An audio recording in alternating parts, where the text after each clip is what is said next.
Look, I think naturally after the game it was quite a tough one to swallow, because obviously it was quite an important game for us, needing to win, and it was really close, and it obviously went down to the wire, and Kane Williamson played an incredible knock to get his team over the line, something which we can learn from. So the mood was naturally it was a bit down, but I think we've done a bit of our sulking and moping around. The energies here in the change room since we've been here is really good, and I also think it helps that the families have arrived yesterday, so the guys are feeling slightly more refreshed and up for the next 3 games. Look, we definitely never feel down and out. We've sort of tried to put a lot of focus back completely onto us going forward. It's obviously really important that we win the remaining 3 of our games. And if there's an outside chance of qualifying, that would be incredible, but the only way we're going to do that is by winning the next 3 games. So a lot of focus is on us at the moment, us as a squad, and trying to win the next 3 games, and from there we'll take it as it comes. Look, it was a great game of cricket, and it just proves that as soon as a team clicks on the day, any team at this World Cup can beat any other team.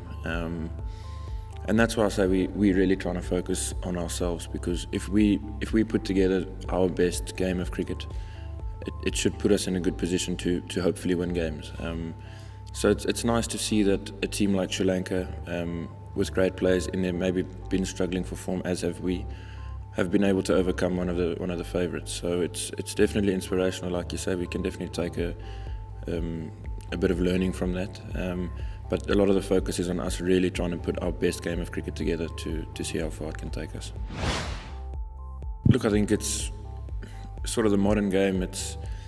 A start is almost, it's really important to get yourself in, because we've seen the knocks and the magnitude of knocks that some of the top players in the world are doing at the World Cup, and they're really scoring big hundreds. And I think, look, for us as a batting unit, we're pretty much doing the hard work up front. Like you say, we're getting in, and then we're not kicking on. And like you mentioned, it does definitely set you back. Every time you lose a wicket, naturally the rate will drop, and the new batter needs to get himself in, and that normally takes a bit of time. So it's definitely something we're looking to rectify.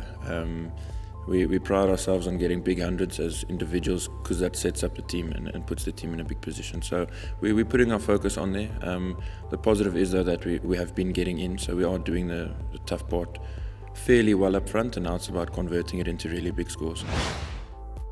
Yeah, look, it's each batter, it's a different reason.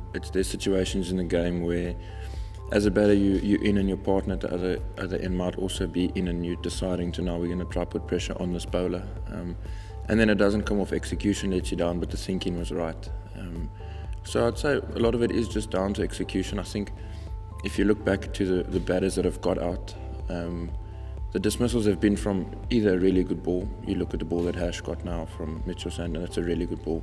The ball Faf got, it's a great Yorker. So not too much of it has come down to bad thinking. I think the thinking has been right, and then at times our execution has just let us down. Look, we've played a recent series against Pakistan. Wahab Riaz wasn't part of that series, so that'll be a new sort of challenge for some of us who haven't faced him. But as a whole, I think Pakistan have got a really good bowling unit. Mohammad Amir is back and in form, and obviously leads that attack. So it'll be a nice challenge to face them at Lords. And as a whole, I think their bowling lineup is the one you definitely can't take lightly. I think from a confidence perspective, it'll be quite important. It'll be nice going home, whenever we do go home, knowing that we've managed to put performances together at a World Cup. So it is important for us. Going forward, I think we're trying to not look too much into the future in terms of players retiring and things like that.